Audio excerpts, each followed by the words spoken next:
Walidha kana awthaqu 'ural imani, oleh karena ini yang dimaksud dengan tali iman yang kuat al-hubbu fillah wal bughdu fihi, yakni mencintai karena Allah dan membenci karena Allah. Dan ini diisyaratkan dalam sebuah hadis jemaah, ya.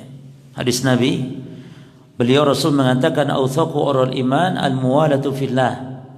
Al-awthaqu 'ural iman, tali buhul iman yang kuat yang kokoh adalah al-muwala fillah wal mu'adah fillah, mencintai karena Allah, membenci karena Allah. Al-hubbu fillah wal bughdu fillah. Termasuk juga dalam hadis yang lain, man a'ta lillah wa mana'a lillah, siapa yang memberi karena Allah dan mencegah tidak memberi karena Allah. Memberi karena Allah atau enggak mau memberi karena Allah. Enggak mau misalnya ngasih sumbangan dangdutan, itu karena Allah. Enggak mau memberi sumbangan itu karena Allah, bukan karena bakhil.